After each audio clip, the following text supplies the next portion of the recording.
محترم ناظرین، السلام علیکم ورحمۃ اللہ وبرکاتہ۔ میں بچپن ہی سے ایکٹریس بننا چاہتی تھی کیونکہ مجھے فلمیں ڈرامے دیکھنے کا بہت شوق تھا۔ جب ایک دن میرے کزن نے مجھے فلموں میں کام کرنے کا جھانسا دیا اور شہر میں ایک کوٹھے پہ بیچ آیا تھا، میں نے بہت شور مچایا لیکن مجھے یہاں سے نکلنے نہیں دیا گیا تھا۔ تبھی میری بولی لگائی گئی، لیکن میرا پہلا خریدار جب سامنے آیا تو اس نے مجھے ایسی پیشکش کی کہ میں دنگ رہ گئی تھی کہ وہ باہر بہت سے شور کی آواز بلند ہو رہی تھی۔ میرا دل جیسے دھڑکنا بھول گیا تھا۔ میں بے بسی کے عالم میں خود اپنے آپ میں ہی سمٹ گئی تھی۔ میرا جسم تھر تھر کانپنے لگا۔ مجھے دلہن کی طرح تیار کیا گیا تھا۔ میں پچھلے 2 دنوں سے یہاں قید تھی اور ان 2 دنوں میں نے ہر طرح ہاتھ پیر مار لیے، لیکن میری نہ کوئی بات سننے کو تیار تھا اور نہ ہی مجھے کوئی یہاں سے آزاد کرنے کے لیے راضی تھا۔ میں رو رو کر تھک چکی تھی، آنسو بھی سوکھ گئے تھے۔ میری قسمت نے مجھے وہاں لا کر مارا تھا جہاں میں نے گمان بھی نہیں کیا تھا۔ مجھے رہ رہ کر اس وقت پر غصہ آ رہا تھا جب میں نے اپنی کزن کی بات مان لی، اور اب یہاں میں بری طرح سے پھنس گئی تھی۔ اس نے مجھے یہاں کوٹھے میں لا کر بیچ دیا تھا اور آج پورے 2 دن تک مجھے قید کرنے کے بعد میری بولی لگائی جا رہی تھی۔ زور زبردستی مجھے دلہن کی طرح تیار کیا گیا۔ میں نے ہر طرح سے احتجاج کر کے دیکھ لیا لیکن کوئی فائدہ نہیں تھا۔ اب میری قسمت کا فیصلہ ہونے جا رہا تھا۔ اسی دوران دروازہ کھلا۔ بھڑکیلے اور چمکیلے کپڑے پہنی ہوئی عورت میرے پاس آئی، مجھے تقریباً ہاتھ سے پکڑ کر کھینچتے ہوئے دروازے سے باہر لے گئی تھی اور وہاں موجود مرکزی ہال میں بیچ میں لا کر کھڑا کر دیا۔ وہاں موجود تمام لوگ مجھے ایسی نظروں سے دیکھنے لگے کہ میرا دل چاہا میں زمین میں گڑ جاؤں۔ میں پھٹی پھٹی نگاہوں سے وہاں موجود مردوں کو دیکھنے لگی۔ میں کبھی سوچ بھی نہیں سکتی تھی کہ زندگی میں کبھی یہاں بری طرح پھنس جاؤں گی اور نکلنے کا راستہ نہیں ہوگا۔ تمام لوگ میری بولی لگانے لگے اور میری مالکن کسی کی بولی پر راضی نہیں ہو رہی تھی۔ اسے اپنے پیسے اچھی طرح وصول کرنے تھے۔ میری خوبصورتی کا بھی اس نے دام لگایا ہوا تھا۔ جو کچھ اس نے مجھ پر خرچہ کیا تھا وہ پیسے بھی اسے وصول کرنے ہی تھے، اس لیے وہ مطمئن نظر نہیں آ رہی تھی اور میں بس خالی خالی نگاہوں سے یہ تماشا دیکھتے رہ گئی تھی۔ میں خود کو بے حد بے بس اور مجبور محسوس کرنے لگی۔ آنسو میری آنکھوں سے مسلسل بہنے لگے، زبان میری اٹک سی گئی تھی۔ میں نے اپنی مالکن کے سامنے ہاتھ جوڑ دیے کہ مجھے یہاں سے جانے دو۔ میں یہاں بسنے والی لڑکیوں کی طرح نہیں ہوں۔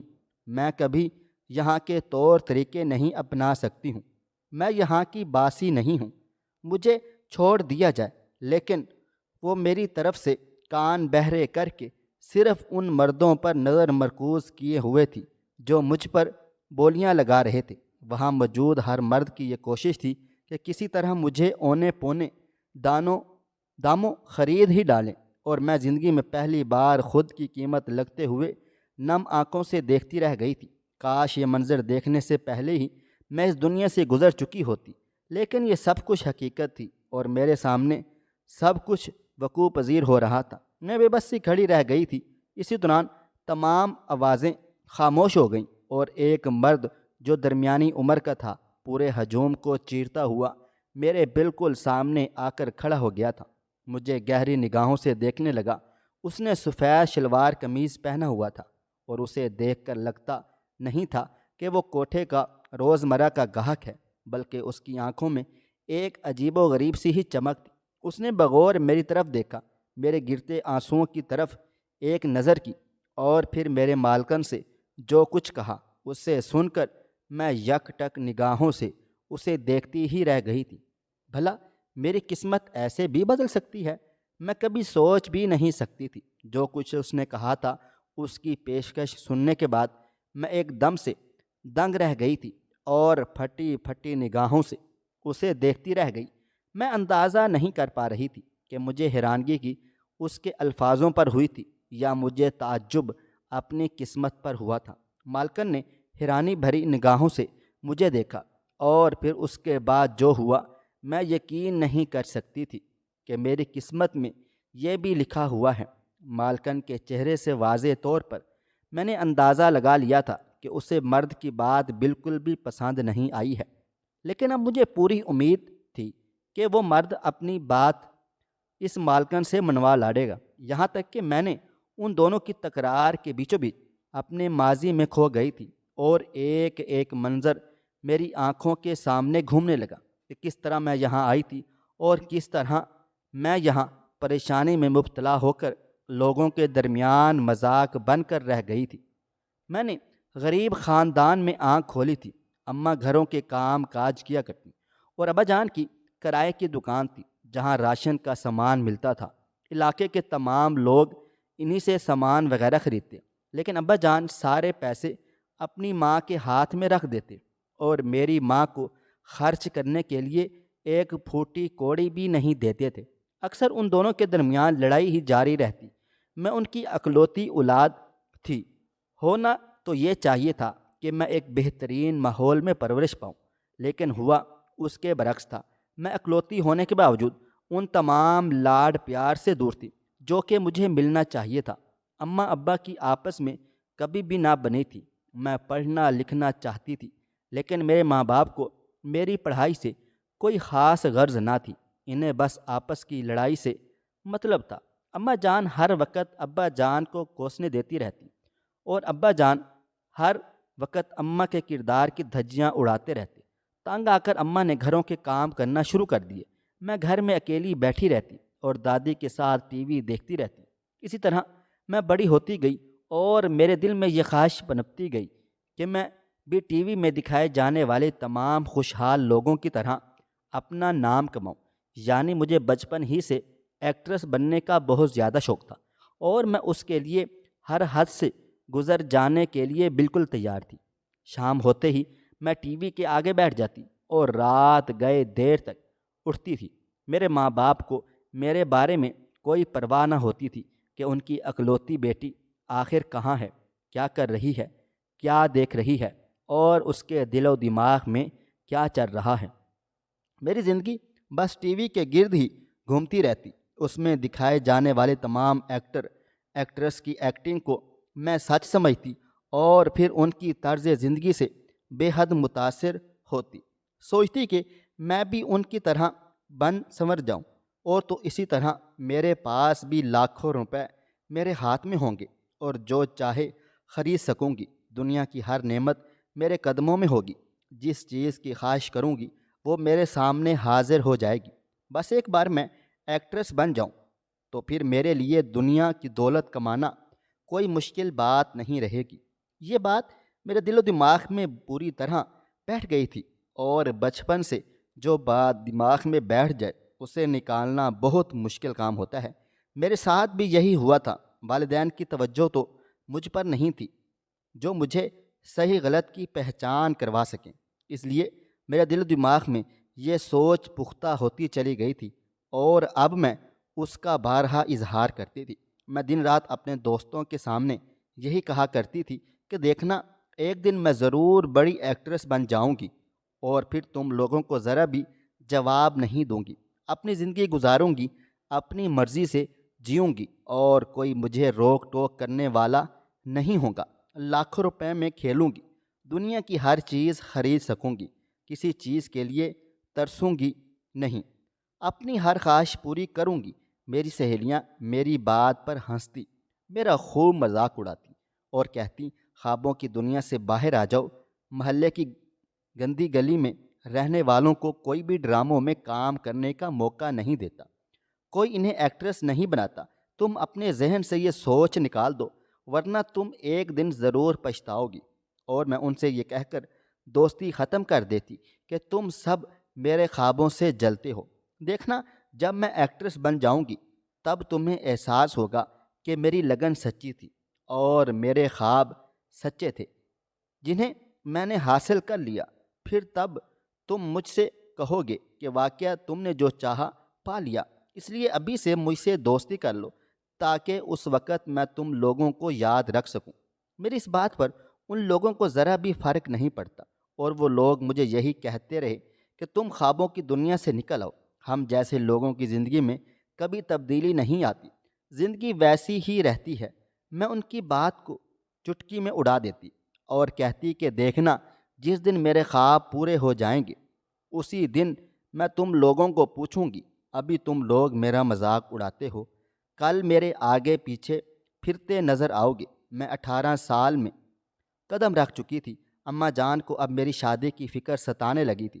میں نے ان سے کہہ دیا تھا کہ میں تب تک شادی نہیں کروں گی جب تک میں اپنے خوابوں کو حاصل نہ کر لوں۔ انہوں نے آگے بڑھ کر مجھے سر پر ایک تھپڑ مار کر کہا کہ تیرے باپ کی لاٹریاں نہیں نکلنی، جو پیسہ جمع کیا ہے تیری شادی پر خرچ کروں گی، جیسے ہی مناسب رشتہ ملے گا تیری شادی کر دوں گی، اب تیرا بوجھ مجھ سے مزید نہیں اٹھایا جاتا۔ اور میں حیرانگی سے انہیں یوں دیکھتی کہ پہلے انہوں نے کون سا میرا بوجھ اٹھایا ہوا تھا۔ کھانا موجود ہوتا تو کھا لیتی، کپڑے دے دیے جاتے تو پہن لیتی، کبھی کوئی ان سے فرمائش نہ کی تھی، کبھی کوئی ضد نہ کی۔ اس کے باوجود بھی یہ باتیں سننے کو ملیں تو دل بے حد دکھ گیا تھا۔ تب میں نے پکا ارادہ کیا کہ مجھے ایکٹریس بننے کا جو بھی موقع ہاتھ لگے گا میں اسے ہرگز نہیں گنواؤں گی، اور گولڈن چانس جان کر اپنی قسمت ضرور آزماؤں گی۔ میری یہ خواہش میرے کزن کو بھی پتہ تھی۔ وہ عمر میں مجھ سے 5 سال بڑا تھا۔ میں نے سنا تھا کہ اس کا تعلق شوبز کے لوگوں سے ہے۔ وہ اکثر ان لوگوں میں اٹھتا بیٹھتا رہتا ہے، ڈراموں میں چھوٹے موٹے کردار بھی ادا کرتا ہے۔ یہ سنتے ہی میرے کان کھڑے ہو گئے تھے، اور ایک دن اماں سے نظر بچا کر میں اس کے گھر کا پتہ پوچھ کر اس سے ملنے چلی گئی تھی۔ اس نے میری بات سنی، اور جب اسے پتہ چلا کہ میں واقعی میں ایکٹریس بننا چاہتی ہوں، اس کے لیے ہر حد سے گزرنا جانا چاہتی ہوں، تو اس نے بغور میرا جائزہ لیا۔ اس کے چہرے پر مسکراہٹ کھل گئی تھی۔ کہنے لگا، یہ خواب اس دور میں حاصل کرنا بھلا کوئی مشکل کام نہیں ہے، بس انسان میں لگن ہونی چاہیے۔ تم ابھی گھر جاؤ، انتظار کرو، میں ایک دن تمہیں لینے آؤں گا، تمہارا آڈیشن ہوگا، اس کے بعد تمہیں فلموں اور ڈراموں میں کام کرنے کی آفر آ جائے گی۔ میں بہت سے لوگوں کو جانتا ہوں، ان سے میری جان پہچان ہے، وہ تمہیں ضرور اپنی فلموں اور ڈراموں میں کاسٹ کر لیں گے۔ تم خوبصورت ہو، جوان ہو، بس یہی کافی ہے۔ یہی 2 چیزیں تمہارے بہت کام آئیں گی، اور تم اپنے خواب کے مطابق لاکھوں میں کھیلو گی۔ لیکن فی الحال ابھی تم گھر جاؤ، 3-4 دن کے بعد میں تمہارے گھر آؤں گا، اس کے بعد فیصلہ ہوگا کہ آگے کیا کرنا ہے۔ اس دن میں پوری رات نہ سو سکی تھی، اور ہر دن انتظار کرنے لگی کہ کب وہ کزن میرے گھر آتا ہے اور مجھے آڈیشن کے لیے لے کر جاتا ہے۔ میں نے یہ بات گھر میں کسی کو بھی نہ بتائی تھی۔ مجھے پتا تھا اگر میں یہ بات اماں جان کے سامنے کہتی تو وہ مجھے 2 تھپڑ مار کر کہتی، خواب کی دنیا سے باہر آ جا، تیرا باپ تیرا یہ خواب سنتے ہی تجھے گھر سے باہر نکال دے گا۔ لیکن اب مجھے کوئی پرواہ نہ تھی۔ مجھ پر جو لگن طاری تھی میں اسے ہر حالت میں حاصل کرنا چاہتی تھی۔ عمر چھوٹی تھی، اس لیے خواب کے پیچھے لگ گئی تھی۔ یہ نہ سوچا تھا کہ اس خواب کے ساتھ بے شمار کانٹے بھی لگے ہوئے ہیں جو اگر مجھے چبھ گئے تو میں کہیں کی بھی نہیں رہوں گی۔ اللہ اللہ کر کے 3-4 دن کا انتظار کرنے کے بعد وہ کزن میرے گھر آیا تو اماں جان اسے غصے سے دیکھنے لگی۔ میں حیران رہ گئی کہ اماں اسے غصے سے کیوں دیکھ رہی ہیں، لیکن اس نے میری ماں کے غصے کی ذرا برابر بھی پرواہ نہ کی، اور کہنے لگا، آنٹی ذرا ایک اچھی سی چائے پلائیں نا، میں ایک ضروری کام سے آیا ہوا ہوں۔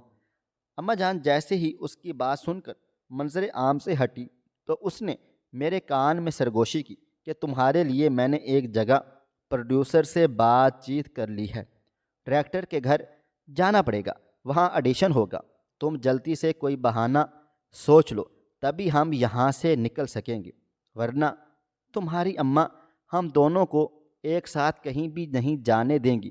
اس کی بات سنتے ہی میں خوشی سے پاگل ہو گئی اور فوراً سے اپنے ذہن کے گھوڑے چلانے لگی۔ اماں چائے لے کر آ گئی۔ میں نے فوراً سے ان سے کہا کہ میری سہیلی مجھے باہر بلا رہی ہے، اسے کوئی بہت ضروری کام ہے، میں ابھی آتی ہوں۔ میں نے آگے کا کچھ بھی نہ سوچا اور بہانہ بنا کر گھر سے نکل گئی تھی۔ ساتھ ہی ساتھ اپنے کزن کو اشارہ کیا، وہ بھی جلد بہانے بنا کر وہاں سے اٹھ گیا اور آگے گلی میں مجھے انتظار کرتا پایا گیا تو مسکرا دیا۔ کہنے لگا، تم بہت زیادہ چلاک ہو، میں یہ بھی اندازہ نہ کر پائی کہ اس کی خود کی آنکھوں میں مسکراتے ہوئے کس قدر چلاکی نظر آ رہی تھی۔ بس خواب کا جنون سر پر سوار تھا، اس کے علاوہ کچھ نظر ہی نہیں آ رہا تھا۔ اسی دوران اس کے ساتھ جلتی سے بائک پر بیٹھ کر ادھر ادھر دیکھا کہ کہیں ابا جان نہ دیکھ لیں، اور وہ زن سے بائک کو بھگا کر لے گیا۔ میں نے یہ کبھی نہ سوچا کہ خود سے 5 سال بڑے کزن کے ساتھ اس جوانی کی عمر میں اکیلے جانا مناسب ہوگا یا نہیں۔ کاش میں یہ سوچ لیتی تو آج مجھے یہ دن نہ دیکھنا پڑتا۔ اس نے کافی دیر بائک چلانے کے بعد ایک جگہ روک دی۔ یہ ویران اور سنسان علاقہ تھا۔ ایک لمحے کے لیے میرا دل زور سے دھڑکا، لیکن جب اس نے مجھے تسلی دی تو مجھے تھوڑی ڈھارس بندھی۔ اس نے مجھے گھر کے اندر آنے کا کہا۔ اس گھر میں کوئی نظر نہیں آ رہا تھا۔ میرا دل زور زور سے دھڑکنے لگا تھا اور میں اس سے کہنے لگی کہ یہاں سے چلتے ہیں، مجھے ایکٹریس نہیں بننا ہے۔ تب اچانک سے اس کا لہجہ بدلا اور کہنے لگا، ایک تھپڑ لگاؤں گا تو تمہارے سارے خواب پورے ہو جائیں گے۔ چپ چاپ خاموشی سے یہاں پر بیٹھی رہو، مزید کچھ بھی نہ کہنا، اور جو کچھ کہتا ہوں وہ کرتی رہو، ورنہ مجھ سے برا کوئی بھی نہیں ہوگا۔ اپنی عزت بھی گنوا دو گی اور جان بھی۔ اس کی یہ دھمکی سن کر میں دنگ رہ گئی اور مجھے اپنی قسمت پر رونا آنے لگا۔ اس کا یہ رنگ تو میں نے پہلی بار دیکھا تھا۔ اس سے پہلے تو وہ مجھ سے اس قدر پیار محبت سے گفتگو کرتا کہ لگتا ہی نہیں تھا کہ اس سے زیادہ میرا کوئی ہمدرد ہو سکتا ہے، لیکن اب وہ یکسر بدل گیا تھا۔ مجھے خود پر غصہ آنے لگا، میں نے اس پر یقین کیسے کر لیا۔ مجھے رونا آنے لگا، میں نے رو رو کر اپنا حال برا کر لیا، لیکن وہ میری ایک بات بھی سننے کو راضی نہ تھا۔ اسی دوران دروازہ کھلا اور ایک مکروہ شخص اندر داخل ہوا، جس کے چہرے پر اس کے گناہوں کی داستان رقم تھی۔ مجھے دیکھتے ہی میرے کزن کو دیکھ کر وہ زور زور سے ہنسا اور کہنے لگا، تم میرا مطلوبہ پیس لے کر میرے پاس آئے ہو، مجھے بالکل ایسی ہی لڑکی کی تلاش تھی۔ میرے کزن نے فوراً سے اس شخص سے کہا، میں نے تمہارا پارسل تم تک پہنچا دیا ہے، اب تم میرا پیکج مجھے دے دو۔ اس شخص نے ایک بریف کیس اس کی طرف بڑھا دیا، اور جیسے ہی میرے کزن نے میرے سامنے اسے کھولا تو میں دیکھ کر حیران و پریشان رہ گئی تھی کہ وہ نوٹوں سے بھرا ہوا بریف کیس تھا۔ میرا کزن خوشی سے اچھل پڑا اور بریف کیس اٹھا کر فوراً سے گھر سے باہر نکلا۔ میں اس کے پیچھے جانے لگی تو اس شخص نے مجھے گریبان سے پکڑ کر اپنی طرف کھینچا۔ اس کی جرأت پر میں حیران رہ گئی اور ایک تھپڑ اسے رسید کر دیا، لیکن اگلے ہی لمحے اس نے مجھے زور سے دھکا دیا۔ میرا جبڑا اپنے ہاتھوں میں دبوچ کر کہنے لگا، میں نے تیری اچھی خاصی بولی لگائی ہے، اب جو کچھ میں کہوں گا وہی تجھے کرنا ہوگا۔ میں نے تجھے خرید لیا ہے، اب ٹھکانے پر چل کر ہم تجھ سے خوب پیسے کمائیں گے اور یوں تیرے خواب بھی پورے ہو جائیں گے۔ یہ کہتے ہی اس نے میری ناک پر رومال رکھ دیا اور میں بے ہوش ہو گئی تھی۔ ہوش آیا تو خود کو کوٹھے میں پایا۔ اس بات کا اندازہ مجھے وہاں موجود لڑکیوں کے لباس سے ہو گیا تھا، جو بالکل اسی طرح کا لباس پہنے ہوئے تھی جو میں ڈراموں میں طوائف کے کردار سے متعلق دیکھا کرتی تھی۔ میں کبھی سوچ بھی نہیں سکتی تھی کہ زندگی مجھے یہاں لا کر کھڑا کر ڈالے گی اور میں کچھ بھی نہیں کر پاؤں گی۔ ہوش آتے ہی میں کمرے سے بھاگنے لگی تھی تو تمام لڑکیاں وہاں دیکھ کر مجھے زور سے ہنسنے لگیں، کہنے لگیں، تم اپنے جتنے بھی ہاتھ پیر چلا لو، یہاں سے نکلنے کا کوئی راستہ نہیں ہے۔ جو ایک بار یہاں آ جاتا ہے وہ یہیں کا ہو کر رہ جاتا ہے، تمہیں کہیں پناہ بھی نہیں ملے گی۔ ہم بھی پہلے ایسے ہی فرار ہونے کے لیے بھاگا کرتے تھے، لیکن پھر ہم نے اپنی قسمت سمجھ کر سر جھکا دیا۔ آج ہم سکون بھری زندگی گزار رہے ہیں۔ ان کی بات سن کر میرے پیروں تلے سے زمین نکل گئی تھی، میں زاروں قطار رونے لگی۔ اسی دوران ایک عورت اندر داخل ہوئی جو اپنی چال ڈھال اور لہجے سے ان تمام کی مالکن لگ رہی تھی۔ مجھے کہنے لگی، رو لے جتنا رونا ہے، تیرے پاس صرف 2 دن ہے، اس کے بعد تیری قسمت کا فیصلہ ہو جائے گا اور تو ہمیشہ ہمیشہ کے لیے اس کوٹھے کی بن کر رہ جائے گی۔ اس کی یہ بات سنتے ہی میں دنگ رہ گئی تھی۔ مجھے ایسے لگا جیسے کاٹو تو بدن میں لہو نہیں۔ پورے 2 دن تک میں روتی رہی، چیختی چلاتی رہی، نہ کھانا ٹھیک سے کھایا، نہ پانی پیا۔ ہر کوئی مجھے دیکھ کر ہمدردی کرنے کی بجائے میری حالت دیکھ کر زور زور سے ہنستا اور کہتا، شروع شروع میں یہی سب کچھ ہوتا ہے، پھر سب کو عادت ہو جاتی ہے، تمہیں بھی عادت ہو جائے گی، جتنا رونا ہے رو لو، سب ٹھیک ہو جائے گا۔ مجھے اس وقت پر غصہ آنے لگا جب میں نے اپنے دل میں یہ خواب پالا تھا کہ میں ایکٹریس بنوں گی۔ اب مجھے اچھی طرح سمجھ آ گیا تھا کہ اس مقام کو حاصل کرنا ہرگز بھی آسان نہیں تھا، اور ان کی زندگیاں بھی قدم قدم پر کانٹوں سے بھری ہوئی تھیں۔ صرف ٹی وی پر ان کی مسکراہٹ سے میں نے سمجھ لیا تھا کہ یہ سب کچھ بہت آسان ہے، لیکن اب مجھے اندازہ ہو رہا تھا کہ اس راستے میں قدم قدم پر بھیڑیوں سے سامنا ہوتا ہے جو لڑکیوں کو چیڑ پھاڑ کر رکھ دیتے ہیں۔ 2 دن اس طرح روتے روتے گزر گئے تھے، اور تیسرے دن مجھے دلہن کی طرح تیار کر کے بیچ کوٹھے کے مرکزی ہال میں لا کر کھڑا کر دیا گیا تھا، جہاں ہزاروں کی تعداد میں مرد موجود تھے۔ میری جوانی کو دیکھ کر اپنی آنکھیں ٹھنڈی کر رہے تھے، اور میں خود میں سمٹ کر اپنے قسمت پر بے تحاشا زار و قطار رو رہی تھی۔ سمجھ میں نہیں آ رہا تھا کہ یہاں سے کیسے نکلوں، آزادی کیسے حاصل کروں۔ اسی دوران دل ہی دل میں اللہ تعالیٰ کو پکارا، یا اللہ اب تو ہی میرا آسرا ہے۔ میں نادان تھی، نہ سمجھتی، نہیں جان پائی کہ یہ سب کچھ ایک دھوکہ ہے، فریب ہے۔ یہ ایک سمندر ہے جس کے پیچھے میں بھاگ رہی ہوں، اور مجھے کچھ حاصل بھی نہیں ہوگا، لیکن میں تجھ سے ہی مدد مانگتی ہوں، تو میری مدد کر۔ دل ہی دل میں اسے پکارتے ہوئے میں نے اپنی آنکھیں بند کر لیں۔ آنسو آنکھوں سے مسلسل بہہ نکلے۔ اسی دوران میں نے دیکھا کہ ایک شخص ہجوم کو چیرتا ہوا میرے سامنے آ کر کھڑا ہو گیا تھا اور کہنے لگا، میں یہاں اس کی بولی لگانے نہیں بلکہ اسے خریدنے کے لیے آیا ہوں۔ جتنی رقم تم مانگو گی تمہیں دے دوں گا۔ مالکن نے یہ سنا تو غصے سے پھنکاری اور کہنے لگی، ہم یہاں سے کسی کو آزاد نہیں کرتے، جو جتنی بولی لگائے گا آج کی رات کے لیے یہ اس کا انعام ہے۔ اس کی بات سن کر میں تھر تھر کانپنے لگ گئی تھی، لیکن اگلے ہی لمحے اس شخص کی بات سن کر میں حیرانی کے سمندر میں غوطہ زن ہو گئی تھی۔ اس نے مالکن کو کہا کہ میں صرف اس لڑکی کو ہی نہیں بلکہ پورے کوٹھے کو خرید سکتا ہوں، لیکن ابھی کے لیے میں صرف اسے ہی خریدنا چاہتا ہوں۔ جتنی رقم چاہتی ہو مجھے بتاؤ، لیکن میں اسے یہاں سے خریدے بغیر ہرگز نہیں جاؤں گا، اور اگر تم نے اسے مجھے نہیں بیچا تو میں ہمیشہ ہمیشہ کے لیے تمہارا یہ کوٹھا بند کروا ڈالوں گا۔ یہ سنتے ہی مالکن کے تاثرات یکدم بدل سے گئے تھے، اور اس نے میری بولی لگانی شروع کر دی تھی۔ رقم سنتے ہی میری آنکھیں حیرت سے پھیل گئی تھیں۔ کبھی زندگی میں اتنی رقم نہیں سنی تھی۔ اس شخص نے ایک لمحے بھی دیر نہ لگائی اور دھڑا دھڑ قلم چلا کر چیک پر رقم لکھی اور مالکن کے حوالے کر دی۔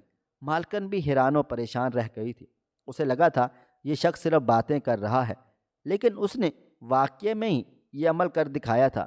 اسی دوران وہ شخص آگے بڑھا اور مالکن نے مجھے دھکا دے کر اس شخص کے حوالے کر دیا تھا۔ میں اپنی قسمت پر حیران رہ گئی کہ میری دعا کس طرح قبول ہوئی تھی۔ میں دل ہی دل میں اللہ تعالیٰ کا شکر ادا کرنے لگی اور آنسوؤں کے ساتھ رونے لگی۔ اس دفعہ فرق یہ تھا کہ آنسو شکرانے کے آنسو تھے۔ اس شخص نے مجھے ساتھ چلنے کا کہا، لیکن اب میرے اندر یہ خوف ٹھہر گیا کہ کہیں یہ شخص بھی میرے کزن کی طرح دھوکے باز نہ نکلے اور مجھے خرید کر کسی اور کو نہ بیچ دے۔ جیسے ہی میں وہاں کوٹھے سے نکلی میں اس شخص کے قدموں میں گر گئی تھی اور کہنے لگی، مجھے میرے والدین کے پاس چھوڑ دو۔ میں اپنے کزن کے جھانسے میں آ گئی تھی۔ میں ایکٹریس بننا چاہتی تھی، لیکن میرا اختتام یہاں کوٹھے پر ہونے والا تھا۔ میں نے سوچ لیا تھا کہ اگر مجھے کسی نے خرید لیا تو میں خودکشی کر لوں گی۔ آپ نے مجھے اس کوٹھے سے آزاد کیوں کروایا؟ وہ شخص مجھے حیرت بھری نگاہوں سے دیکھنے لگا اور کہنے لگا کہ ہم کہیں بیٹھ کر بات چیت کرتے ہیں۔ میں اس کے پیچھے پیچھے چل دی۔ وہ ایک گھر میں داخل ہوا۔ اس کی نظر جھکی ہوئی تھی۔ میں نے اپنی زندگی میں اتنا شریف مرد نہیں دیکھا تھا۔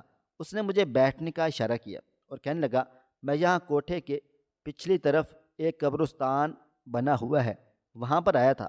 وہاں میری بہن کی قبر ہے۔ میرا معمول ہے کہ میں ہر دوسرے دن وہاں آ کر اس کے لیے فاتحہ کرتا ہوں، اس سے کچھ باتیں وغیرہ کرتا ہوں اور پھر واپس اپنے گھر کو لوٹ جاتا ہوں۔ لیکن آج میرے دل میں ایک عجیب بے چینی سی چھائی ہوئی تھی۔ قبر پر جاتے ہی میرے قدم خود بخود کوٹھے کی طرف بڑھتے ہی چلے گئے تھے۔ مجھے نہیں پتا تھا کہ کون سی طاقت مجھ سے یہ سب کچھ کروا رہی تھی، لیکن شور کی آواز سن کر میں جیسے ہی اندر آیا اور دیکھا کہ تمہیں واقعی ہی مدد کی اشد ضرورت ہے، تمہاری بولی لگائی جا رہی ہے۔ اس وقت تک تو میں نے تمہاری شکل بھی نہیں دیکھی ہوئی تھی، لیکن جیسے ہی میں ہجوم کو چیرتے ہوئے تمہاری شکل دیکھنے لگا تو میرے پیروں تلے سے زمین ہی نکل گئی تھی کہ تم ہو بہو میری مرحومہ بہن کی طرح دکھتی ہو۔ ایک لمحے کے لیے تو مجھے یقین ہی نہ آیا کہ یہاں تم موجود ہو۔ مجھے ایسا لگا جیسے میری بہن کھڑی ہے۔ اسی دوران میرے دل و دماغ نے تیزی سے کام کرنا شروع کر دیا تھا اور میں سمجھ گیا کہ بہن کی قبر پر آتے ہی کوٹھے کی طرف کیوں آیا۔ تم اس کی ہم شکل تھی۔ میری بے چینی کی وجہ بھی بالکل یہی تھی۔ میں نے تمہیں دیکھا اور کچھ نہ سوچا، بس جان لیا کہ کسی نہ کسی طرح تمہیں یہاں سے آزاد کروانا ہے، چاہے اس کے لیے میری پوری دولت ہی کیوں نہ داؤ پر لگ جائے۔ میں نے بس یہ سوچا کہ اگر یہ واقعے میں میری بہن ہوتی تو میں کیا کرتا۔ دوسرا، تمہاری آنکھوں میں آنسو دیکھ کر میں سمجھ گیا تھا کہ تم یہاں دھوکے سے لائی گئی ہو، اپنی خوشی سے ہرگز نہیں آئی ہو، یہاں سے آزاد ہونا چاہتی ہو۔ تمہاری آنکھوں میں خوابوں کی بجھتی ہوئی روشنی دکھائی دی تھی جو اس بات کی عکاسی کر رہی تھی کہ تمہارے ساتھ دغا کیا گیا تھا، اب تم بری طرح پھنس گئی ہو۔ اس لیے میں نے کچھ بھی نہ سوچا اور مالکن سے تمہیں خریدنے کا ارادہ ظاہر کر دیا۔ مالکن مجھے اچھی طرح سے جانتی ہے، پہچانتی ہے کہ کوٹھے کی اس پار آس پاس ساری زمینیں میری ہیں، اسی وجہ سے میری دھمکی میں آ گئی اور میں اس عورت کی منہ مانگی رقم دے کر اس سے لے آیا۔ اگر وہ اکثر مجھے دعوت دیتی رہتی ہے، لیکن میں وہاں نہیں جاتا۔ یہ مجھ جیسے شریفوں کا مقام ہی نہیں ہے۔ بس آج کے دن میں دبنگ انداز میں ادھر چلا آیا تھا کیونکہ اللہ تعالیٰ نے تمہاری مدد کے لیے مجھے ہی وسیلہ بنایا تھا۔ اس سے زیادہ میں اور کچھ بھی نہیں جانتا ہوں۔ اب تم بتاؤ، تم کیا چاہتی ہو، کہاں جانا چاہتی ہو، تمہارا ٹھکانہ کہاں ہے؟ یہ سنتے ہی میں زاروں قطار رونے لگی اور سجدے میں گر گئی تھی کہ اللہ تعالیٰ نے مجھے کیسے بچا لیا تھا۔ میں گمان بھی نہیں کر سکتی تھی۔ میں کافی دیر تک وہیں سجدے میں روتی رہی، یہاں تک کہ اس آدمی نے مجھے پکارا اور کہنے لگا، تم مجھے اپنا گھر بتاؤ، میں تمہیں وہاں چھوڑ دیتا ہوں۔ لیکن میں نے اس سے کہا کہ میرے گھر والے مجھے اس طرح دیکھیں گے تو کیا سمجھیں گے، اور تمہیں میرے ساتھ دیکھیں گے تو میرا کردار جو اب تک بدنام نہیں ہوا وہاں پہنچتے ہی بدنام ہو جائے گا۔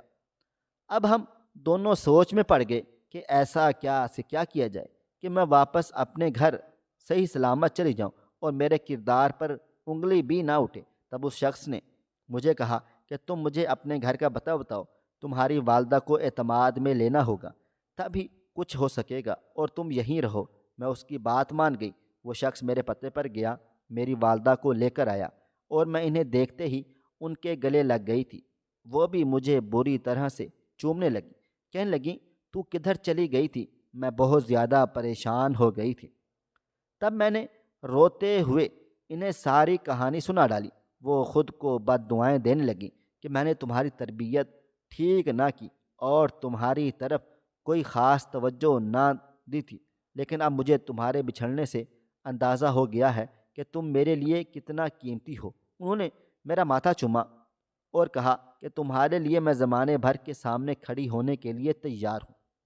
تم میری اکلوتی بیٹی ہو، مانا کہ میری غفلت کی وجہ سے تمہیں اس قدر برے حالات سے گزرنا پڑتا ہے، لیکن اب تم پر کوئی آنچ نہیں آنے دوں گی۔ میں سمجھ گئی ہوں کہ اولاد سے بڑی کوئی نعمت نہیں ہوتی۔ تم میرے ساتھ گھر پر چلو، میں پوری دنیا کے سامنے تمہارے لیے لڑ جاؤں گی اور کوئی تم پر انگلی نہیں اٹھا سکے گا۔ تب میں نے اپنے محسن کا شکریہ ادا کیا اور اس سے کہا، میری اتنی بساط تو نہیں کہ میں آپ کے کسی کام آ سکوں، لیکن میں اللہ تعالیٰ سے ضرور دعا کروں گی کہ وہ آپ کو اس کا بہترین سے بہترین اجر دیں اور آپ کی بہن کو جنت الفردوس میں اعلیٰ مقام عطا فرمائے۔ آپ دونوں میری زندگی کے مسیحا ہیں۔ میں ہمیشہ آپ کو اپنی دعاؤں میں یاد رکھوں گی اور کبھی نہیں بھولوں گی۔ اس شخص نے میرا شکریہ قبول کر لیا اور میں اپنی ماں کے ہمراہ اپنے گھر پر آ گئی تھی۔ یہ میری زندگی کا ایک ایسا واقعہ ہے جسے میں عمر بھر نہیں بھلا سکتی، یہ بھولنے کے قابل بھی نہیں ہے۔ خواہش صرف اتنی ہے کہ کچھ الفاظ لکھوں جس سے کوئی گمراہی کے راستے پہ جاتے جاتے رک جائے، اور نہ بھی رکے تو سوچ میں ضرور پڑ جائے۔ پیارے دوستو، امید کرتا ہوں کہ آپ کو یہ ہماری کہانی پسند آئی ہوگی۔ کہانی پسند آئی ہو تو ویڈیو کو لائک کریں، کمنٹس کریں، شیئر کرنا بالکل بھی نہ بھولیں۔ اور ہاں، اگر آپ لوگ اس چینل پر نئے ہیں تو اس چینل کو سبسکرائب ضرور کر لیجئے گا اور نوٹیفیکیشن کو ضرور دبائیے گا تاکہ آنے والی کہانی سب سے پہلے آپ کو مل سکے۔ ملتے ہیں کل ایک نئی اور دلچسپ کہانی کے ساتھ۔ اللہ حافظ۔